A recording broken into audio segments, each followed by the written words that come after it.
Muy bien, buenas tardes. En nombre de la División de Estudios de Posgrado e Investigación de la Facultad de Estudios Superiores Zaragoza de la UNAM, les damos la bienvenida a nuestro programa de charlas científicas multidisciplinarias. Para introducir la conversación sobre las evidencias experimentales de la participación de la inervación ovárica en el desarrollo del síndrome de ovario poliquístico, es importante destacar que el síndrome de ovario poliquístico es una condición endocrina compleja que afecta a un considerable número de mujeres en todo el mundo. Se caracteriza por equilibrios hormonales, anormalidades en la ovulación y la presencia de múltiples quistes en los ovarios, entre otros síntomas. La comprensión de los mecanismos subyacentes al síndrome de ovario poliquístico ha sido objeto de intensa investigación y entre los diversos factores implicados, la inervación ovárica ha emergido como un área de interés creciente. La inervación ovárica se refiere a la red de nervios que suministran los ovarios y su papel en el desarrollo y la progresión del síndrome de ovario poliquístico ha sido objeto de estudio en numerosos experimentos. Para ello, hoy nos acompaña la doctora Leticia Ledesma, quien impartirá la charla titulada Evidencias experimentales de la participación de la inervación ovárica en el desarrollo del síndrome de ovario poliquístico. La doctora tiene el nombramiento en la UNAM como profesora de carrera C, tiempo completo definitivo. Es profesora de la carrera de biología y del posgrado en ciencias biológicas. Es responsable de la unidad de investigación en biología de la reproducción y responsable de la línea de investigación de biología reproductiva, SNI2 y PRIDE-DEP. Es miembro activo de la Sociedad Mexicana de Ciencias Fisiológicas y de la Academia de Investigación en Biología de la Reproducción. Ha dirigido tesis de licenciatura, maestría y doctorado. También ha sido responsable de estancias postdoctorales en su laboratorio. Participa en la Dirección Académica de Servicios Sociales, forma parte de los comités tutorales de los alumnos de la carrera de biología. Cuenta con artículos publicados en revistas arbitradas con factor de impacto, así como en revistas indexadas en CONACYT. Es responsable de proyectos de investigación con financiamiento, colaboradora en la evaluación de artículos internacionales que son sometidos a revistas con factor de impacto para su publicación. También es colaboradora en la evaluación de proyectos de investigación y de artículos nacionales que son sometidos para su publicación. Asimismo, la doctora Leticia ha participado como moderadora y ponente en eventos académicos nacionales e internacionales. Participa en la actualización de planes y programas de estudio de la carrera de biología y participó como miembro de la comisión evaluadora del PRIDE. Bienvenida, doctora. Muchas gracias. Antes que nada, quiero agradecer al comité organizador por esta invitación para participar en este ciclo de charlas de difusión científica multidisciplinaria. Yo me encuentro físicamente en el Laboratorio de Fisiología Reproductiva del Laboratorio 7 de la OMIES. Ahí estaré a sus órdenes.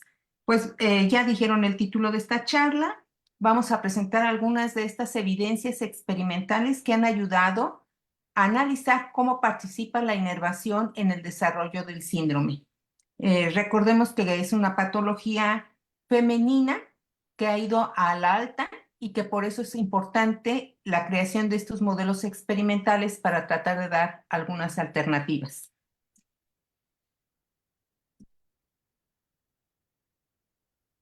Bueno, voy a poner mi puntero.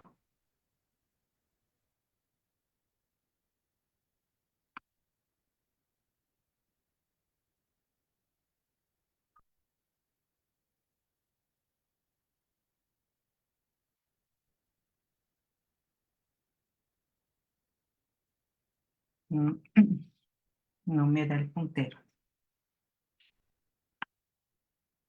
A ver, bueno, aquí tenemos ejemplificado el ovario como la gónada femenina, cuyas funciones van a estar reguladas por dos ejes. Uno de ellos sería el eje neuroendocrino, en donde tenemos que a nivel del hipotálamo se encuentran ubicadas las neuronas productoras de GnRH.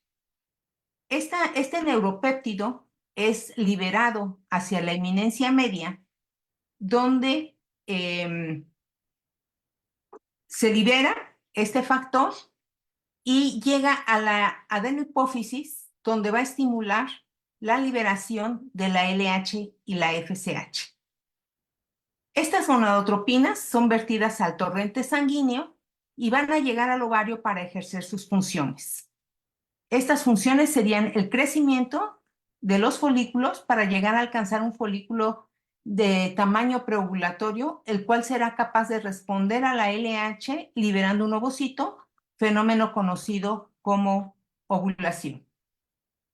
Y la otra función sería la producción de hormonas, tanto de tipo esteroide como de tipo peptídicas. Estas hormonas esteroideas van a ejercer su efecto a nivel también hipotalámico o a nivel hipofisiario para regular sus funciones. La otra vía de regulación sería la inervación que recibe el propio ovario. Aquí estamos mostrando un esquema, nada más que no pude activar mi puntero. Ya. Aquí tenemos la inervación que llega por 3 paquetes nerviosos importantes. Uno de ellos es el nervio ovárico superior que les estoy señalando y el cual corre a lo largo del ligamento suspensorio. Este nervio es la vía simpática predominante que llega al ovario y por él transcurren varios neurotransmisores. Algunos de ellos es la noradrenalina, el neuropéptido Y y el péptido intestinal vasoactivo. El otro paquete nervioso es el plexo ovárico, que corre junto con la arteria ovárica para ingresar al ovario. Y este es un nervio, se le considera como un nervio mixto, puesto que lleva no solamente inervación sensorial, cuyos marcadores serían la sustancia P y el péptido relacionado con el gen de la calcitonina, sino que además también lleva noradrenalina, que decíamos que es un marcador simpático. Y otro paquete nervioso sería el del nervio vago, que es una vía predominantemente colinérgica. Cuando se llega a producir alguna alteración en estas vías de regulación, ya sea la neuroendocrina o la neural, se producen algunas patologías y entre ellas está precisamente la del síndrome de ovario poliquístico. Este es un trastorno endocrino metabólico que afecta a mujeres en etapas reproductivas, o por lo menos eso es lo que se plantea en la literatura. Pienso que a lo que vamos es también a cambiar este concepto, puesto que aparecen ya esta patología en niñas, en adolescentes, que todavía no están cercanas a la etapa reproductiva. Pero generalmente se diagnostica este síndrome porque la causa principal es que las mujeres no pueden embarazarse y entonces es cuando puede ser diagnosticada. En este síndrome hay tanto características clínicas, endocrinas y metabólicas que pueden presentarse en conjunto o no. Cuando hablamos de características clínicas, hablamos de que hay anormalidades menstruales, hay hirsutismo, acné, alopecia y hay abortos recurrentes. Las características endocrinas se caracterizan precisamente porque hay un exceso de andrógenos, de estrógenos y de LH a nivel circulatorio. Y las metabólicas tenemos una resistencia a la insulina, hiperinsulinemia, hiperglicemia, obesidad y en muchos de los casos desencadena en una diabetes mellitus tipo 2. Hay varios consensos que se han realizado para tratar de diagnosticar de la mejor manera este síndrome. Uno de ellos, el primero, digamos, fue el Instituto Nacional de la Salud en 1990, que plantea que se debe de presentar una anovulación y un hiperandrogenismo para que la mujer sea diagnosticada con la patología. En el 2003, el Consenso de Rotterdam, además de estas dos, adiciona la presencia de quistes en el ovario.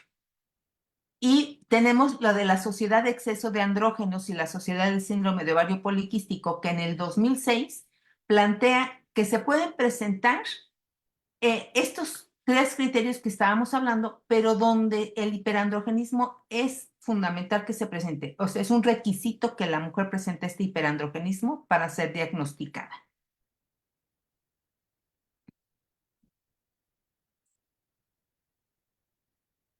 Esto es lo que se sabe en la mujer, algunas de las cosas que se han planteado. Y para poder avanzar en su estudio en el análisis de esta patología, pues se han creado diversos modelos experimentales. La mayor parte de estudios se ha hecho con ratas, aunque también se trabaja con ovejas, se ha trabajado con monos, y el por qué se trabaja con ratas es porque tienen un ciclo de vida corto realmente, se puede trabajar muy fácil si hablamos de ciclo, sus ciclos son de 4 días, el tiempo de gestación es de 21 días, entonces son modelos animales muy, muy fácil de trabajar y además resultan mucho más económicos que otros. ¿Qué modelos tenemos? Hay algunos factores estresantes que ya se ha visto que pueden inducir el síndrome, tales como la exposición al frío, la exposición a luz constante o la restricción de movimiento. En algunos modelos también se ha hecho la combinación de la exposición al frío con la restricción de movimiento. Y por otro lado, hay otros modelos que es a través de la administración de fármacos, como es la de algunos andrógenos, como la de hidroepiandrosterona, el propionato de testosterona, la de hidrotestosterona, que en general son los andrógenos los que más se han utilizado para este tipo de modelos. Otro es el letrozol, que es un inhibidor de la actividad de las aromatasas y que hace que precisamente al no convertirse en estrógenos, pues aumenten los andrógenos. El benzoato de estradiol y el valerato de estradiol. Este último es uno de los que más utilizamos nosotros en el laboratorio. Tanto el valerato de estradiol como el letrozol son los dos modelos farmacológicos que hemos estado utilizando. Ya desde los 80s, un grupo de investigadores mostró que cuando se inyecta el valerato de estradiol, los animales presentan un adelanto en la apertura vaginal. En estos animales se presenta alrededor de los 24 días, mientras que en los animales testigo en el promedio es a los 40 días. Entonces estamos hablando de que hay un adelanto en la pubertad que podría coincidir en las niñas también con un adelanto de su pubertad. En estas ratas pierden el ciclo estral. Podemos ver que estos animales presentan varios días en estro y diestro. Generalmente tardan en presentar un proestro o no presentarlo. Y en cuanto a la histología, podemos observar, este es un corte histológico de ovario de un animal testigo, en el cual podemos evidenciar la presencia de cuerpos lúteos, que estos son indicadores de que un animal está ovulando o de que ovuló. Mientras que un animal que fue tratado con valerato, veamos cómo la histología es completamente diferente. El tamaño del ovario incluso es mucho más pequeño que el de un animal control y podemos ver la presencia de estas estructuras que son los quistes de los que yo les hablaba. Este sería un prequiste y estos serían quistes. Esto es una evidencia histológica de que fue inducido el síndrome en este modelo. ¿Qué podemos observar a nivel de ovario? Bueno, los animales que son tratados con valerato presentan un incremento de 4 veces la concentración de noradrenalina en el ovario. Hay también, aquí midieron el RNA mensajero que codifica para el receptor de una proteína que es el factor de crecimiento neural. Este sería el receptor de alta afinidad y este el receptor de baja afinidad. Este receptor, como pueden ver, se incrementa considerablemente a los 30 y 60 días. Este sería el RNA mensajero y este es la proteína de este NGF, el receptor al factor de crecimiento, que incrementa a los 30 días y es aún mayor a los 60 días de edad. Y aquí tenemos el RNA mensajero que codifica para el NGF, el factor de crecimiento, y coincide con un incremento a los 30 días después de administrar el valerato. Y aquí está cuantificada la proteína del factor que se ve el incremento a los 30 días posterior al tratamiento y se mantiene prácticamente a los 60 días. Con estos resultados se pudo plantear un modelo, un grupo de investigadores chilenos, en donde lo que ellos observaron fue lo siguiente. Ya vimos entonces que cuando se administra el valerato, a nivel de ovario hay un incremento del factor de crecimiento neural y de su receptor de baja afinidad, el P75. Cuando se da un acoplamiento de estos dos a nivel de ovario, va a viajar una serie de señales hasta un centro superior, que es el ganglio celíaco mesentérico superior. En este conjunto de neuronas, lo que va a ocurrir después de que llega esta señal que viajó por esta vía nerviosa es un incremento en una enzima que es la tirosina hidroxilasa. Esta enzima se va a encargar de sintetizar catecolaminas, entre ellas la noradrenalina. Entonces, aquí en este centro incrementa la noradrenalina y esta noradrenalina va a viajar de regreso por el nervio ovárico superior, que decíamos es un nervio simpático, y como consecuencia, a nivel de ovario, va a incrementar la concentración de noradrenalina.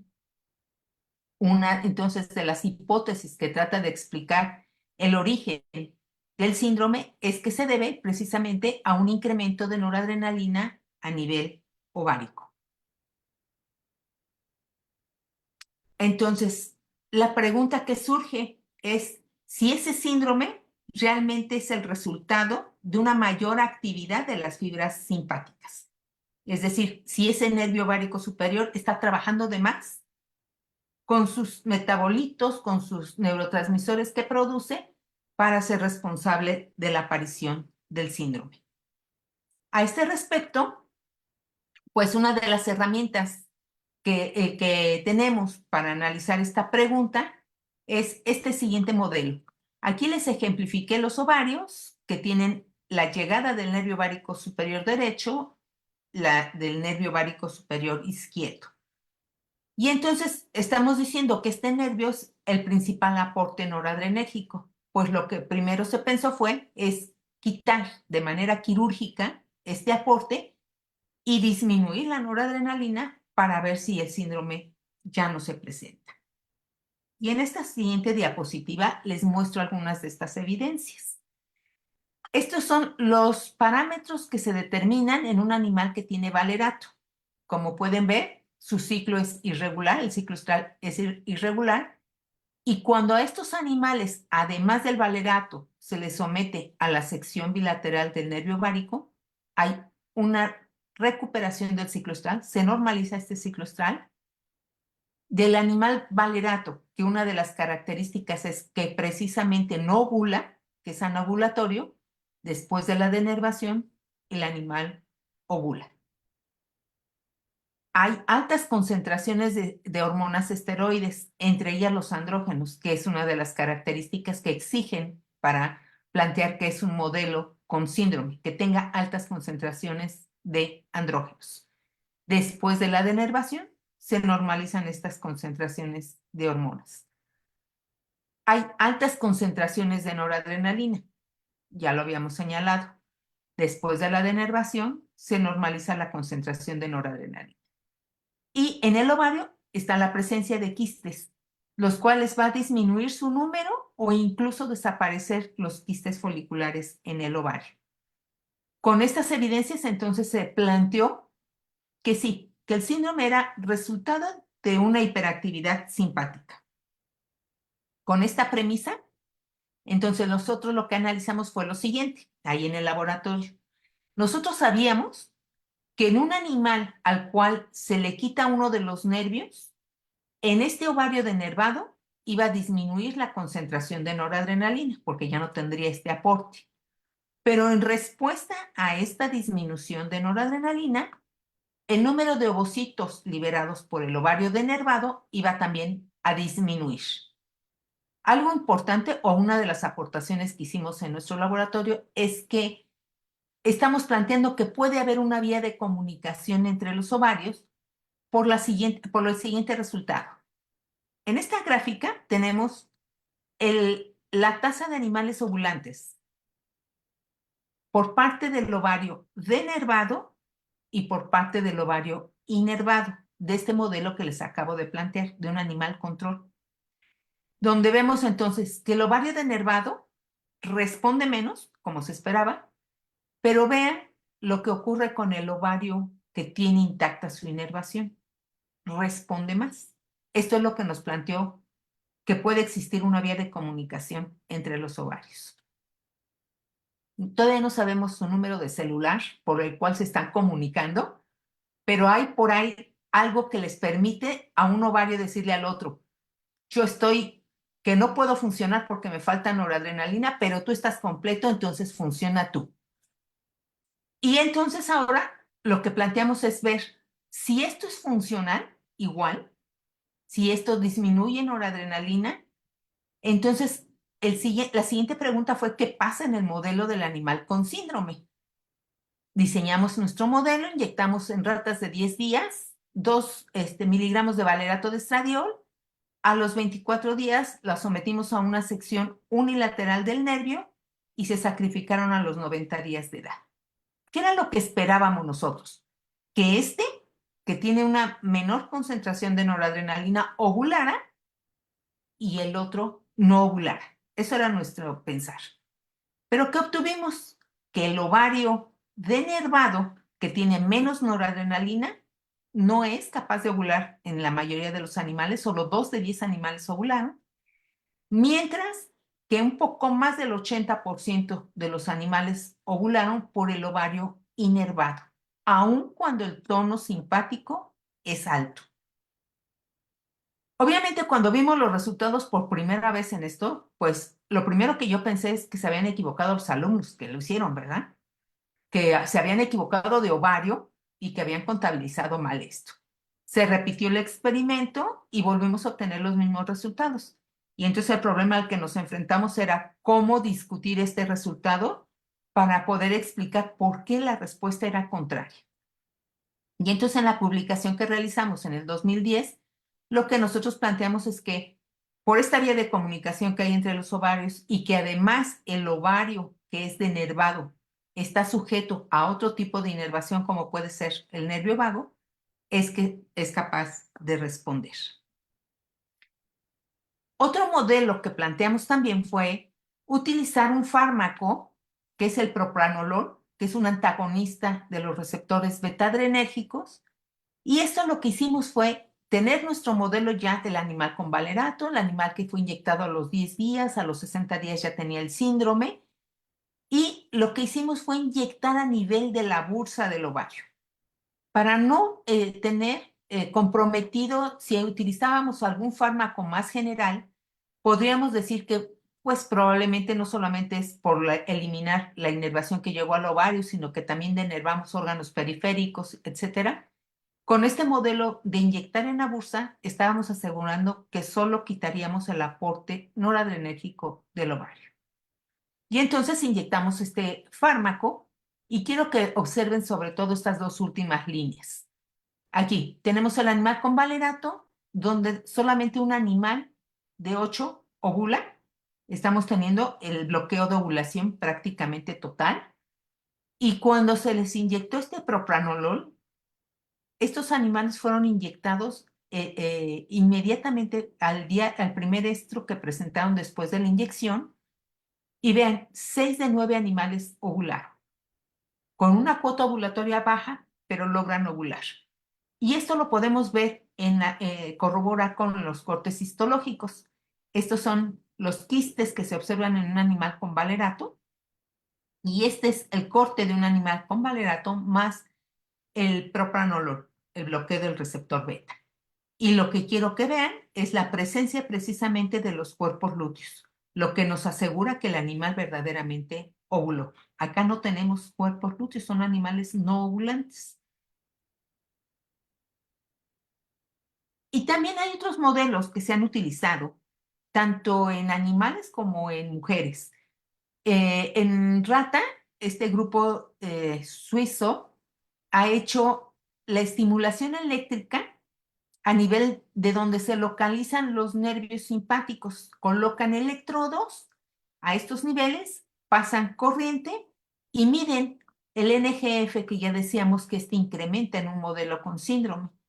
Y podemos verlo en un animal que tiene valerato, incrementa el NGF y cuando se le hace estimulación de electroacupuntura, disminuye a casi los valores de un animal vehículo.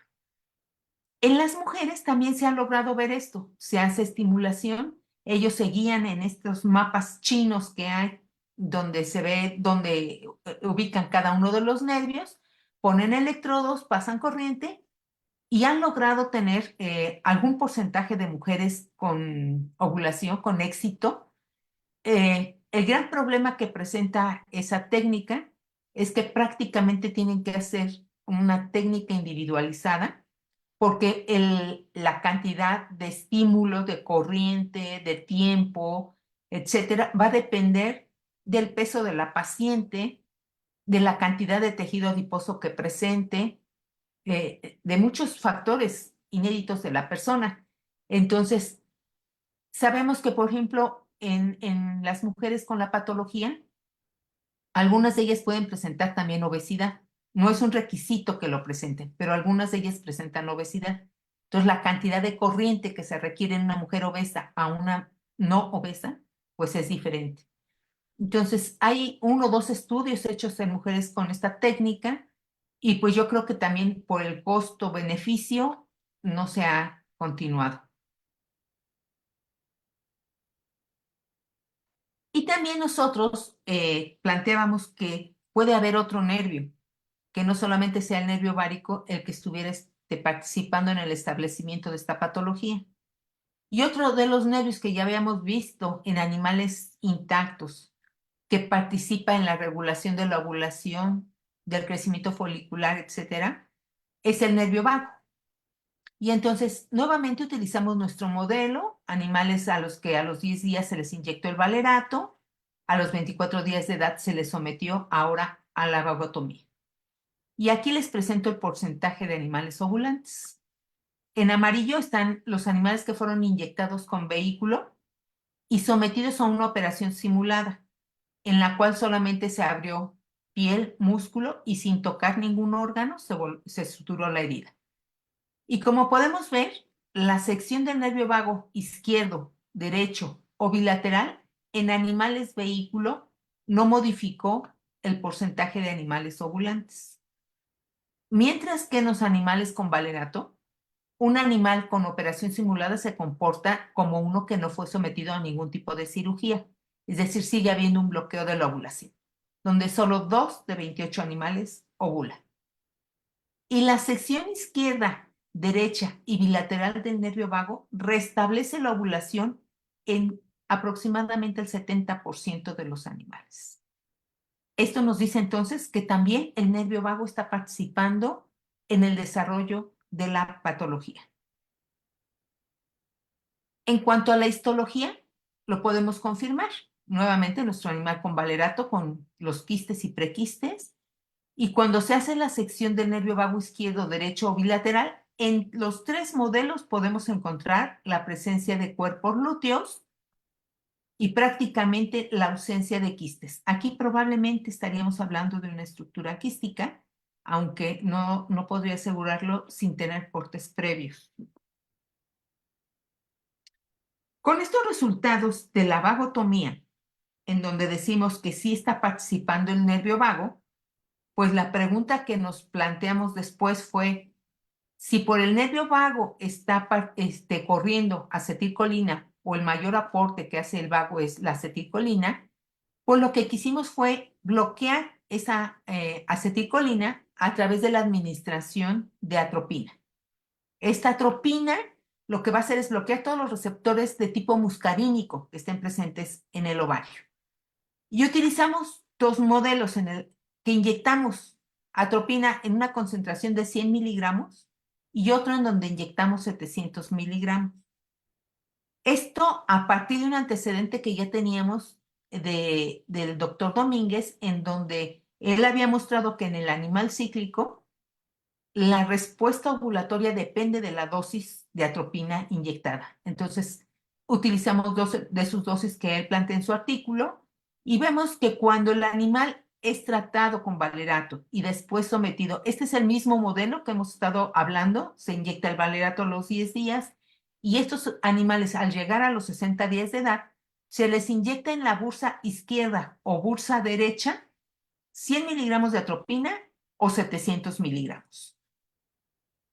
Cuando se inyecta 100 miligramos, prácticamente el animal no responde. Se sigue presentando el bloqueo de la ovulación. Solo 1 de 10 animales ovuló por el ovario derecho y cuando se inyecta en la bursa derecha, 1 de 6. Pero cuando inyectamos 700 miligramos de atropina, vemos que el 80% de los animales ovula, ya sea por el ovario izquierdo y el ovario derecho, de animales que recibieron la atropina en la bursa izquierda y la atropina en la bursa derecha. Entonces, ahora ya no nada más decimos es la información colinérgica, sino también aquella que estuviera asociado a los receptores muscarínicos. Aquí estaría la morfología. Vean, aquí está la presencia de los cuerpos lúteos que estamos viendo. Estos son animales que fueron inyectados con 700 miligramos, ya sea el ovario izquierdo inyectado o el ovario derecho. Y lo importante es ver que también en el ovario contralateral están respondiendo a este estímulo. Entonces, teníamos ya como antecedentes que la acetilcolina se pega a receptores colinérgicos de tipo muscarínico y de tipo nicotínico. Desde el 2002 se ha reportado 3 tipos de receptores que están presentes en el ovario. En el ovario de la mujer se ha descrito el receptor 1, 3 y 5. En las células de la granulosa del ovario de mujeres están estos 3 receptores, en el ovario del mono y en el ovocito del mono. Y esta acetilcolina ya dijimos que está participando en estas funciones que se llevan a cabo a través de los receptores muscarínicos. Bueno, entonces tenemos que a nivel de las células de la granulosa se han descrito receptores del tipo 1 y 5, receptores muscarínicos. Y a nivel del ovocito está presente el receptor tipo 3. Esto, en un animal con valerato, ¿qué es lo que vimos? Que cuando se le microinyecta atropina, que se bloquean estos 3 tipos de receptores que están presentes, el animal es capaz de ovular. Entonces, nuestra pregunta es, si están presentes estos 3, ¿cómo están participando cada uno de ellos? En estos momentos estamos analizando el papel que tiene el receptor M3 en este proceso de ovulación en un modelo de animal con síndrome. Y hay un fármaco que es la datifenacina, que es un antagonista selectivo para este tipo de receptores M3 y tiene una baja selectividad a los otros tipos de receptores. Entonces, ¿qué estamos haciendo con estos tipos de receptores? Lo que estamos utilizando es nuevamente animales que a los 10 días de edad son inyectados ya sea con el vehículo o el valerato de estradiol. Los dejamos a los animales evolucionar para que se forme el síndrome, se desarrolle el síndrome y a los 60 días de edad, con ayuda de una bomba de microinyección, inyectamos a nivel de la bursa estos fármacos, cualquiera que nosotros queramos utilizar.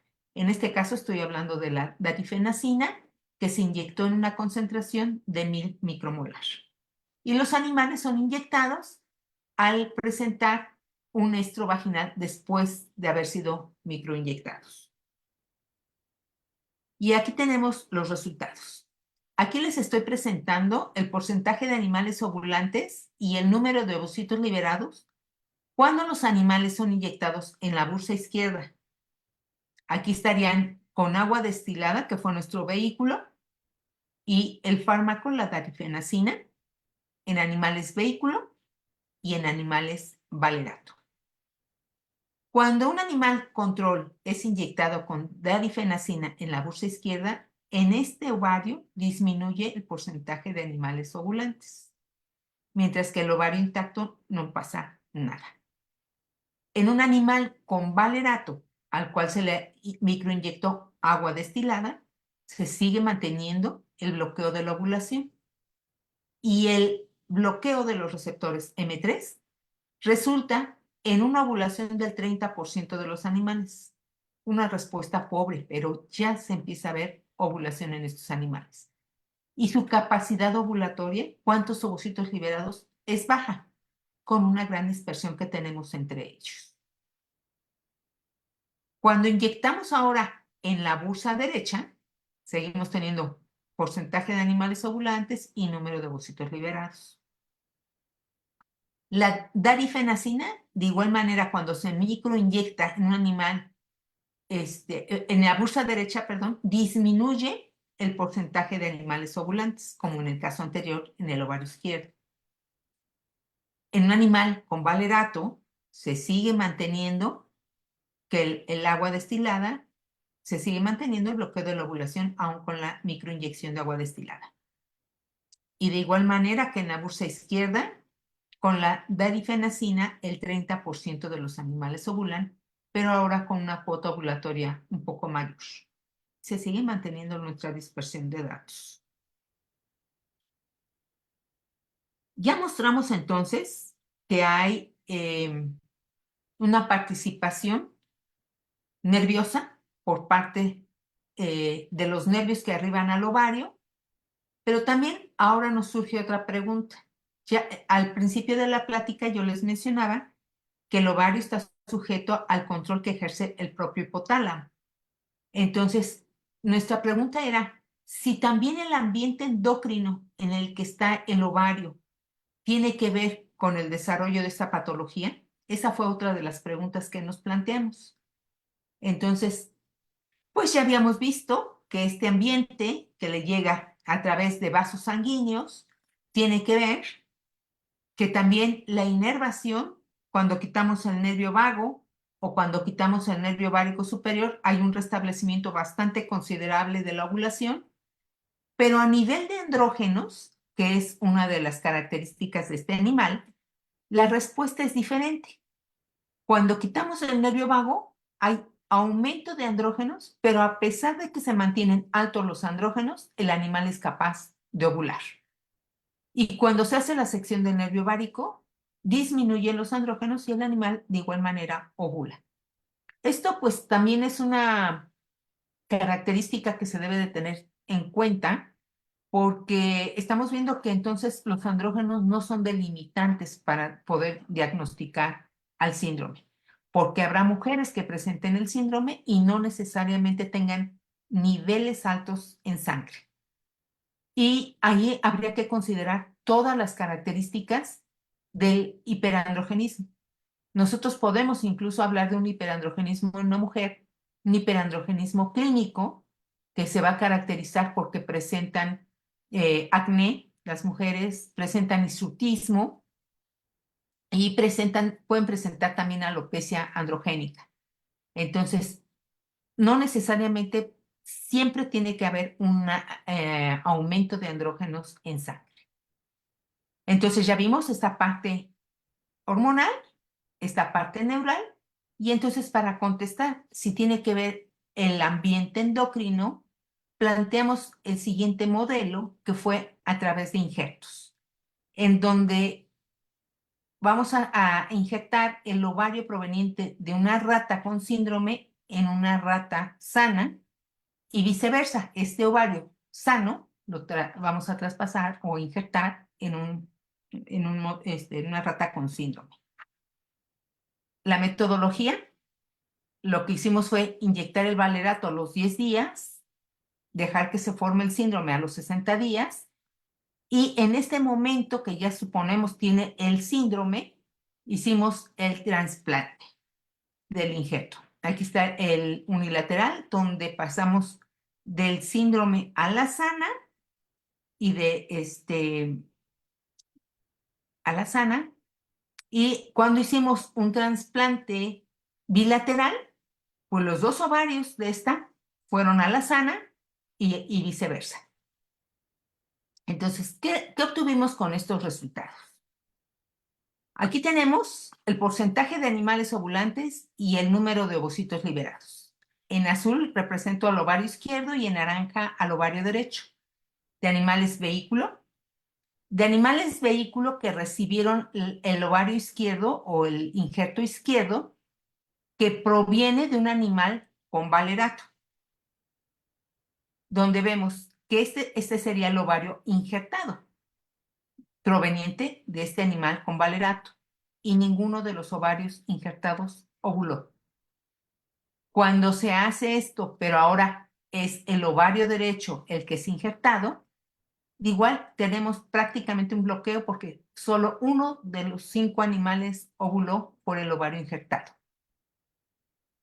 Y en este caso, cuando provienen ambos ovarios de un animal valerato a un animal vehículo, ninguno de los ovarios responde.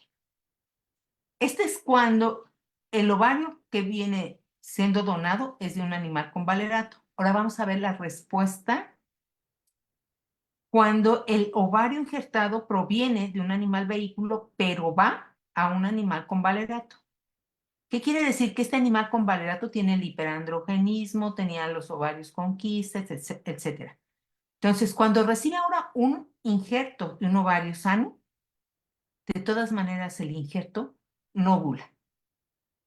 Aquí está injertado el ovario izquierdo, en este caso está injertado el ovario derecho, no ovula, y cuando se injertan los dos ovarios, no ovula.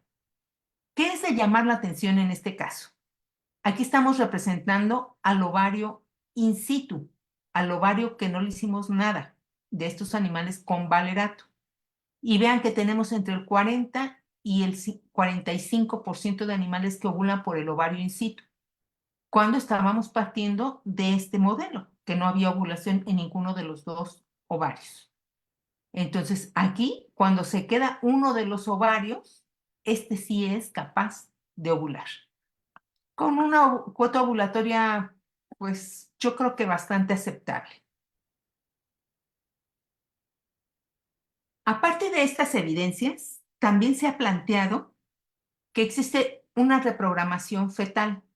¿Por qué quiero mencionarles esto? Porque al principio de la plática yo les comentaba que ya hay adolescentes que se presentan con esta patología. Y entonces ahora se habla de que incluso las madres que llegan a tener hijas, madres que tienen el síndrome, es muy probable que las hijas también desarrollen la patología. Por eso quiero hablarles de la reprogramación fetal. Experimentalmente se utilizan prácticamente siempre modelos de animales androgenizados, ya sea con testosterona o con dihidrotestosterona. Estos serían el modelo que más se utiliza. Inyectar estos andrógenos a la madre cuando está preñada la hembra, y se ve que este exceso de andrógenos al que va a ser expuesto la cría va a reprogramar tanto los tejidos reproductivos como los tejidos metabólicos. ¿Qué ocurre a nivel reproductivo? Pues va a haber un aumento en la secreción de LH. La LH actúa sobre las células de la teca y entonces va a inducir una mayor actividad esteroidogénica en estas células de la teca, y a nivel de ovario también va a producir un arresto del desarrollo folicular. ¿Qué quiere decir esto? Que se va a detener el crecimiento folicular. Y esto va a llevar a desarrollar anormalidades endócrinas. Respecto a los tejidos metabólicos, pues se ha visto que hay una mayor acumulación de tejido adiposo, se presenta resistencia a la insulina, hay hiperinsulinemia, hay una alteración en la función de las células beta del páncreas, y esto lleva a anormalidades metabólicas. Los dos tipos de anormalidades van a desarrollar este fenotipo del síndrome de ovario poliquístico.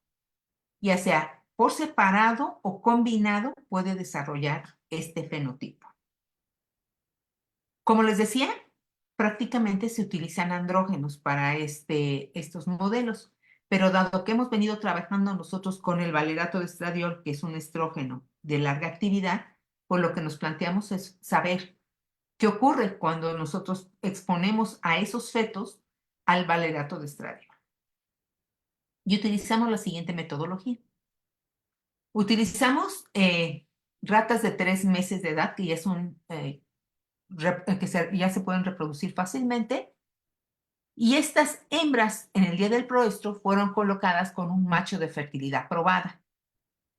Al día siguiente se tomó un frotis vaginal y se buscó la presencia de espermatozoides o bien la presencia del tapón espermático. Y esto de estar presente, ya sea el tapón espermático o los espermatozoides en el frotis, se designó como el día cero de gestación. A partir de aquí se dejaron transcurrir 18 días y en este momento inyectamos el valerato de estradiol a la madre. Dejamos que nacieran las crías, registramos el tiempo de gestación y al día 70 de vida, estos animales fueron sacrificados. Las crías, estamos hablando de estas crías. ¿Qué obtuvimos? Estos serían animales en color azul claro, estamos viendo los animales inyectados con vehículo y con achurado estamos viendo los animales que fueron inyectados con valerato de estradiol. Como podemos ver, con valerato de estradiol solamente 2 de 12 animales ovularon. Esto nos dice entonces que las crías ya están empezando a desarrollar o ya desarrollaron el síndrome de ovario poliquístico, lo que concierne al bloqueo de ovulación o animales no ovulantes. Y aquí están representados por ovario izquierdo y ovario derecho. Ningún óvulo por el ovario izquierdo de los animales con valerato y los 2 que habían ovulado lo hicieron por el ovario derecho. En cuanto al número de ovocitos, pues solamente los que ovularon liberaron 2 ovocitos. Entonces, prácticamente estamos hablando de un bloqueo de ovulación. Y en lo que respecta al ciclo estral, aquí lo que estamos viendo es la edad de apertura vaginal que abre a los 37 días, en promedio 37, 38 días, que es muy parecido a los animales vehículo. No hay cambios en la edad de apertura vaginal. Pero el ciclo estral, lo que pueden ver es, aquí tenemos el animal vehículo, que presentan el estro, diestro, proestro, estro. Este es un ciclo normal de los animales con vehículo, que cuando son tratados con el valerato, vemos que abrieron en diestro, luego presentan un proestro-estro, pero después van a permanecer varios días en diestro. Esto es después de la apertura vaginal. Se tomaron 2 ciclos el frotis, se suspendió y ya cuando el animal llegó a los 60 días, retomamos la toma de frotis vaginales, otros 2 ciclos más, y observamos que los animales permanecen en diestro, presentan algún estro, pero no llegan a presentar el proestro. Entonces, aquí estamos viendo que sí hay una reprogramación de estos fetos y que presentan características ya de un animal con síndrome. Medimos las hormonas para asegurar si tenemos todos los parámetros. Esto corresponde a los niveles hormonales de progesterona, testosterona y estradiol, pero al primer estro vaginal, en donde quiero señalar sobre todo lo de testosterona, en donde todavía la concentración de testosterona no se ha incrementado, incluso se encuentra muy por debajo de un animal vehículo. Y cuando el animal llega a la etapa adulta, ya empezamos a ver un aumento en la testosterona respecto al vehículo, aunque no llega a ser estadísticamente significativa. Ahora, la pregunta que nos surgió. Ya vimos entonces que sí hay una reprogramación, que sí aparece el síndrome, y la pregunta que nos hemos hecho ahora es, si ahora quitamos el tono simpático de estas hembras, si las sometemos a la sección bilateral, ¿podremos recuperar la función ovárica de estos animales, de estos que fueron inducidos al síndrome desde el útero?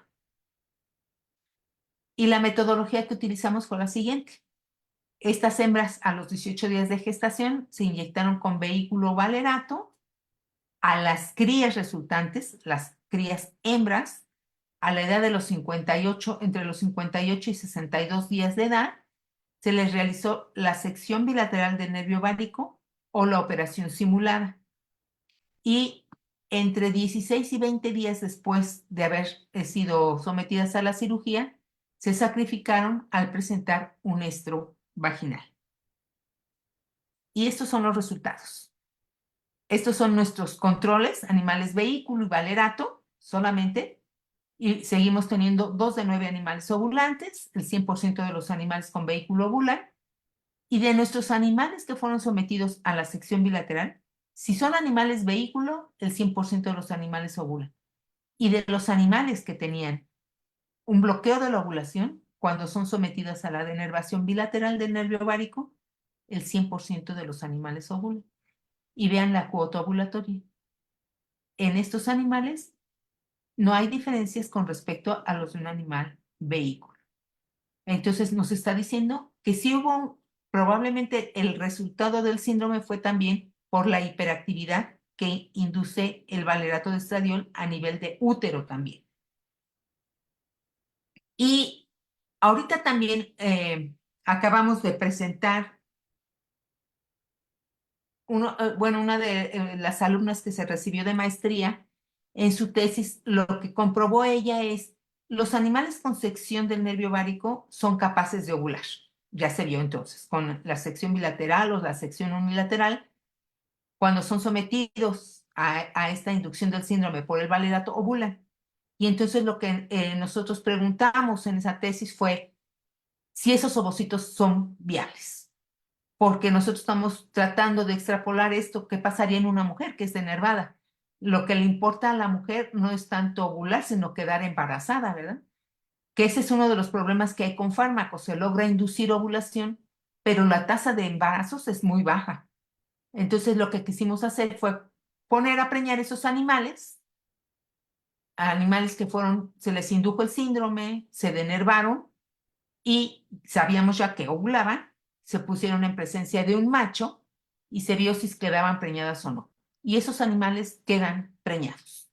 Entonces sí podemos asegurar en estos modelos que los ovocitos que se liberan son fértiles. Y ahorita eso es lo que hemos avanzado nosotros con el síndrome. Estamos trabajando ahorita con estos modelos de gestación de animales gestantes, seguimos trabajando y seguimos trabajando también la de los receptores muscarínicos. Y pues muchas gracias, aquí está parte de mi equipo de trabajo. Quiero agradecer a cada uno de ellos por su ayuda en estos experimentos y pues muchas gracias por su atención. Claro que sí, doctora, muchas gracias. Muy interesante su charla. Vamos a ver si tenemos alguna pregunta por parte del público. Y también vamos a ver en la transmisión si tenemos alguna pregunta.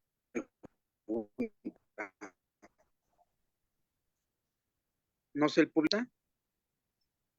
Igual si tuvieran alguna duda podrían escribirla en el chat. Karen. Karen.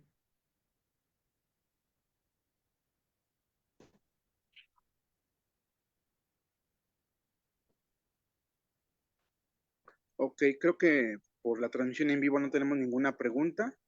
Y aquí en Zoom tampoco, doctora. Pues bueno, muchas gracias nuevamente. Pues a ustedes por haberme invitado. Espero que pues se haya quedado algo claro.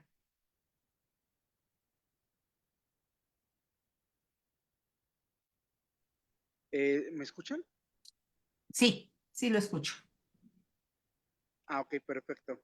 Entonces, no hay ninguna pregunta en este momento, doctora.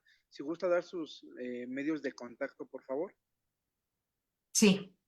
Me ubican en el laboratorio 7 de la planta baja de la UMIES y